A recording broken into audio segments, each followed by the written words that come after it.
تو جو بیت رہی تھی بلال پر، ابو فقیہ پر، زنیرہ پر، جو ان پر بیت رہی تھی، جو خباب پر بیت رہی تھی، جس طرح ہلاک کیا گیا ہے حضرت سمیہ کو، حضرت یاسر کو، یہ ساری تکلیفیں انہیں بھی تھیں، لیکن کیا اس کا یہ بالواسطہ ایذا محمد کے لیے نہیں تھا صلی اللہ علیہ وسلم، آپ کے ساتھی، آپ کے جانثار، لیکن آپ ان سے بھی کیا کہیں، فصبروا فصبروا فصبروا۔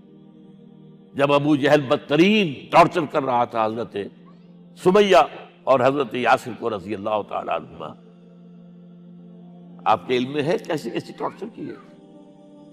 جوان بیٹے کو باندھ دیا ایک ستون کے ساتھ، اس کی نگاہوں کے سامنے برہنہ کیا ہے ماں کو،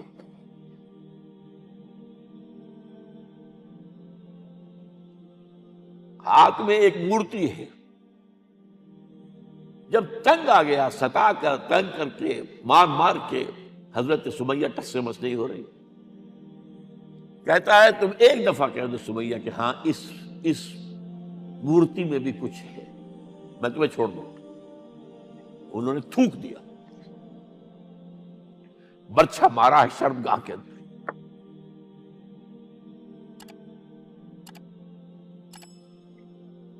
کتنی تکلیف پہنچی ہوگی ان کو، لیکن آپ گزر رہے، اصبروا یا آل یاسر فإن موعدکم الجنہ، اے یاسر کے گھر والوں صبر کرو، تمہارے استقبال کی تیاریاں ہو رہی ہیں جنت میں۔ یہ سیرت کوئی بناتا سناتا ہے، یہ سیرت۔ یاسر کے ساتھ کیا کیا ہے؟ 4 اونٹ نر سانڈ، اور ان کے ساتھ رسے باندھ کر، ایک رسے سے ان کا ایک بازو باندھا، ایک سے دوسرا بازو، ایک سے ایک ٹانگ، دوسرے سے دوسری ٹانگ، انہیں دوڑایا ہے کہ پرکھتے ہو جیسے قسم کے۔ یہ دین ایسے ہی قائم نہیں ہوا، عدل و انصاف کا نظام ٹھنڈے ٹھنڈے قائم نہیں ہوتا، گھر میں آرام سے بیٹھے ہوئے قائم نہیں ہوتا۔ اور سنیے، 3 برس شیب بنی ہاشم کے اندر قید ہے، 3 برس ٹوٹل بائیکاٹ، ایک گھاٹی، ادھر پہاڑ ادھر پہاڑ، دونوں طرف جو ہے پہرے، کوئی کھانے پینے کی چیز اندر نہیں جائے گی، اور پورا خاندان بنی ہاشم، وہ بھی کہ جو ایمان نہیں لائے، وہ قبائلی زندگی تھی نا۔ بنو ہاشم چونکہ حضور کو پشت پناہی چھوڑنے کو تیار نہیں ہوئے، ابو طالب نے آخری وقت تک بھی ساتھ نہیں چھوڑا۔ ہاں، آخری وقت کے قریب ایک بات ہو گئی تھی، ایک مرتبہ تو ہوا کہ وفد آیا ہے قریش کا کہ اپنے بھتیجے کو روک لو، وہ ہمارے معبودوں کی توہین کرتا ہے۔ ابو طالب نے بلایا اور آپ سے کہا کہ یہ کچھ اپنے رویے کو بدلے۔ آپ نے فرمایا چچا جان، اب تو چاہیے میرے ایک ہاتھ پر سورج اور دوسرے پر چاند رکھ دے، میں اپنے اس مشن کو چھوڑ نہیں سکتا۔ اور ابو طالب کے عین انتقال کے وقت جو معاملہ ہوا، جب وفد آیا ہے کہ ٹھیک ہے اب ہمارا جو ہے صبر کا پیمانہ لبریز ہو گیا ہے، اب ٹھیک ہے آ جاؤ میدان میں، تم بھی ساتھ چھوڑنے کو تیار نہیں ہو۔ ابو طالب نے بلایا اس کو، بھتیجے مجھ پر اتنا بوجھ نہ ڈالو جو میں برداشت نہ کر سکوں۔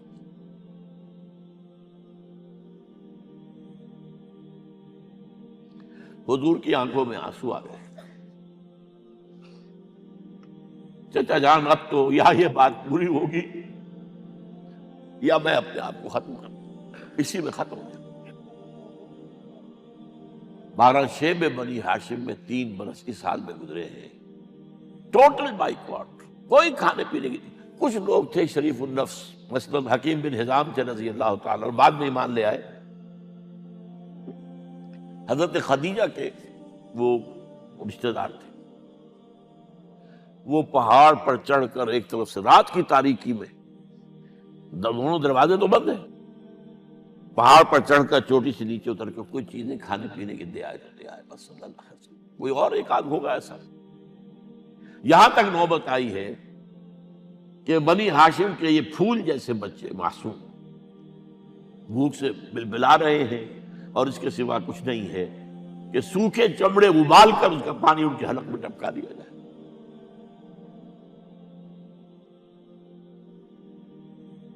اور جو ہوا وادی طائف میں، جب مکے والوں نے فیصلہ کر لیا کہ آپ قتل کر دو، ابو طالب بھی فوت ہو چکے ہیں، اب کوئی اندیشہ نہیں، کوئی خانہ جنگی شروع نہیں ہوگی، کوئی انٹرا ٹرائبل وار نہیں ہوگی، تو آپ طائف گئے ہیں۔ شاید وہاں کے 3 سردار تھے بڑے، اور یہ طائف اصل میں قریشی کا سمجھیے کہ یہ ان کا گرمیوں کا یہ صحت افزا مقام تھا۔ یہ تمام جو سردار تھے مکے کے، ان کی جائیدادیں وہاں تھی، باغات تھے، اور وہاں کے بھی 3 سردار تھے، تو شاید ان میں سے کسی کو اللہ توفیق دے دے۔ وہاں گئے ہیں اور صرف ایک ساتھ ہیں، حضرت زید بن حارثہ، حضرت ابوبکر بھی ساتھ نہیں، سائے کی طرح ساتھ رہنے والا بھی ساتھ نہیں تھا۔ وہاں جا کر جو آپ نے تینوں سے بات کی ہے، تینوں نے وہ باتیں کہی ہیں جو کلیجے کو چیر جائیں، اور اس میں کیا ہو رہا ہے؟ اسٹریٹ ارچنز جو کہلاتے ہیں ہمارے یہاں، ٹھوکرے گلیوں کے، انہیں اشارہ کر دیا ذرا ان کی خبر لو، اب وہ پتھراؤ کر رہے ہیں۔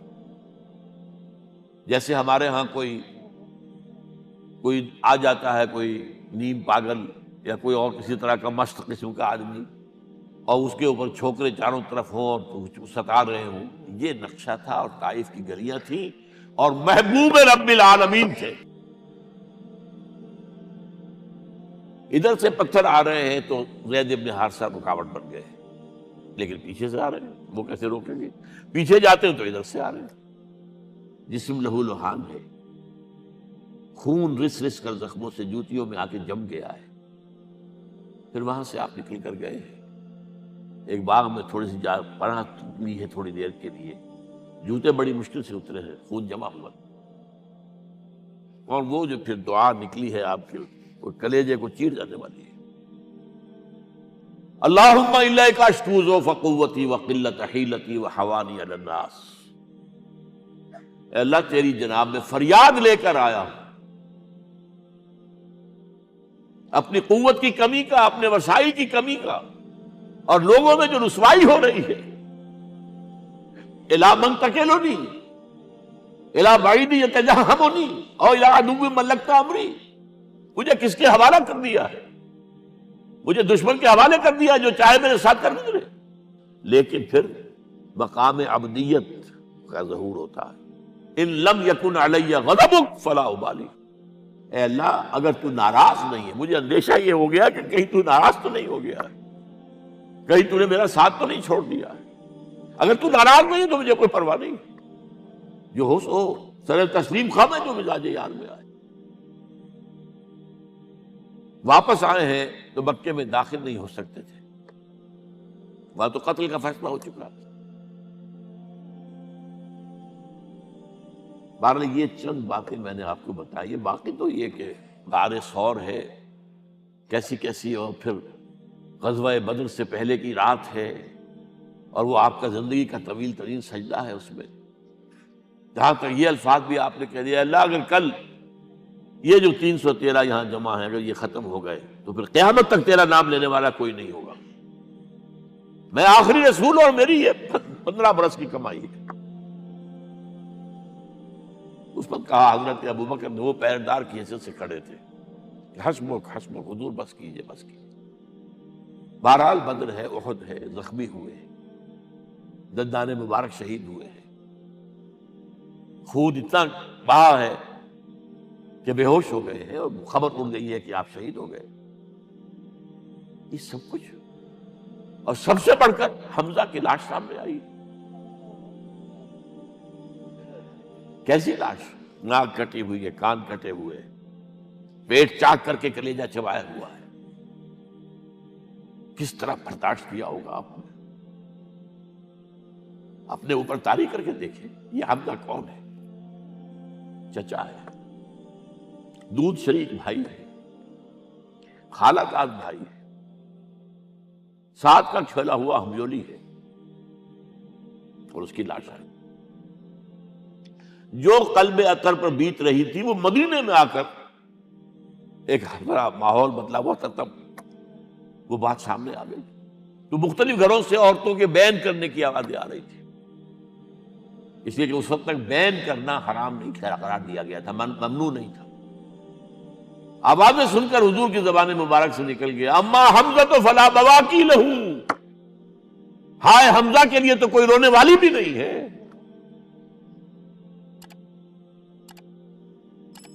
اس پر پھر صحابہ نے، انصار نے اپنے ہاں کی خواتین کو حضرت صفیہ کے یہاں بھیجا، وہ سگی بہن تھی، وہاں انہوں نے جا کے بھی تعزیت کی بہن کی.